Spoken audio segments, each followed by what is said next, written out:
ঢুকে সাধারণ ভাই বোনদের, তরুণ ভাই বোনদের, তাদের বাবা মাদেরকে আপনি কবে আসবেন? আমি আপনাদেরকে এতটুকু নিশ্চিত করছি যে আমি শীঘ্রই বাংলাদেশে আসছি ইনশাআল্লাহ। 24 সালে এসে আমি এমন একটি বাংলাদেশ আসতে চাই। আসসালামু আলাইকুম প্রিয় দর্শক, কি অবস্থা? সবাই কেমন আছেন? আশা করি সকলে ভালো আছেন। তো প্রিয় দর্শক, আজকে কিছু গুরুত্বপূর্ণ বিষয় আপনাদেরকে জানিয়ে দেব, তো ভিডিওটা কন্টিনিউ করুন। আর স্ক্রিনেও দেখতে পারবেন, তো ক্ষমতা মানুষের চিরস্থায়ী হয় না, কখনো কখনো ক্ষমতা থাকাকালীনও ক্ষমতা ছেড়ে দিতে হয়। তার প্রমাণ আপনারা দেখতে পাচ্ছেন, গত 4 তারিখে শেখ হাসিনা রানিং ক্ষমতা থেকে সরে গেছে, তারপর ক্ষমতায় তারা আসতেছে। এবং আপনারা হয়তো ইতিমধ্যে জেনে গেছেন, ক্ষমতায় সমসাময়িকের জন্য ডক্টর ইউনূস সাহেবকে ক্ষমতা দেওয়া হয়েছে। উনি দেশে এসে গেছেন ইতিমধ্যে, তো দেশে এসেই ক্ষমতা নিয়েছেন। আর এর মধ্যে আমাদের ছাত্র জনতার সবচেয়ে গুরুত্বপূর্ণ ভূমিকাটা কি ছিল, তাদের উদ্দেশ্যটা কি ছিল, এগুলো দেখতে পারবেন। চলুন আমরা জেনে নেই। 24 সালে এসে আমি এমন একটি বাংলাদেশ আসতে চাই, যে বাংলাদেশে আমার মিডিয়ার যে ভাই বোনেরা রয়েছেন তারা সত্যি তথ্যটা সবার সামনে তুলে ধরতে পারবেন। এমন একটি শিক্ষা ব্যবস্থা চাই যেটি দিয়ে আমরা পুরো বিশ্বকে চ্যালেঞ্জ করতে পারবো। এমন একটি স্বাস্থ্য ব্যবস্থা চাই যেটি বাংলাদেশের একদম প্রত্যন্ত অঞ্চলের মানুষ নিশ্চিন্তে সেটি নিতে পারবে। এমন একটি বিচার ব্যবস্থা চাই যেখানে যেই ধর্মের, যেই বর্ণের, যেই রাজনৈতিক পরিচয় হোক না কেন, নিশ্চিন্তে সত্য একটি বিচার পাবে।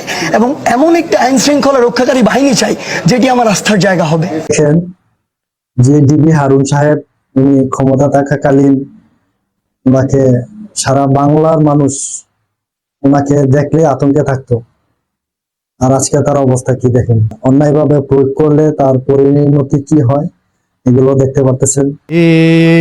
কি হুয়া হুকা হুয়া, দিনে হুয়া রাতে হুয়া, যত হুয়া কেন হুয়া ও সে কথা কি বোঝো, কি হুয়া। এরই মধ্যে বিএনপির ভারপ্রাপ্ত চেয়ারম্যান জনাব তারেক রহমান দেশে আসা নিয়েও ভাবতেছেন, উনিও হয়তো যে কোনো মুহূর্তে চলে আসবেন। তারেক রহমানের দেশে ফিরে আসাকে ঠেকাতে পারবে না ইনশাআল্লাহ। তিনি যদি বাংলার মাটিতে ফিরবেন, সেদিন জিয়া বিমান বন্দরে লক্ষ কোটি মানুষ তাকে বরণ করতে যাবে। সবচেয়ে বড় মজার ব্যাপার হচ্ছে মিজানুর রহমান আল আজারি দেশে আসতেছেন। অনেকেই আমাকে ব্যক্তিগতভাবে মেসেজ করেছেন, কল করেছেন, সবাইকে শুকরিয়া জানাতে চেয়েছেন যে শাইখ আপনি কবে আসবেন। আমি আপনাদেরকে এতটুকু নিশ্চিত করছি যে আমি শীঘ্রই বাংলাদেশে আসছি ইনশাআল্লাহ। স্বাধীন বাংলাদেশে আপনাদের সবার সাথে আবারও পুনরায় সাক্ষাতের আকাঙ্ক্ষা এবং অপেক্ষায় আমি রইলাম। আরো সবচেয়ে মজার ব্যাপার হয়েছে, দেশে যত আলেম ওলামারা বন্দী ছিলেন তারা মুক্ত হয়ে গেছেন। আর আমাদের ছাত্রছাত্রীদের অবদান তো প্রচুরই ছিল, তার মধ্যে আমাদের প্রবাসীদেরও অনেক প্রচুর অবদান ছিল। আমরা প্রবাসীরা ঠিক সময়ে রেমিটেন্সটা বন্ধ করে দিয়েছি। সরকার অর্থনৈতিক দিয়ে একটা ভালো একটা চাপে পড়ার কারণে হয়তো উনি তাড়াতাড়ি ক্ষমতাটা ছেড়ে পালিয়ে যাওয়ার জন্য একটা সিদ্ধান্ত নিয়েছে।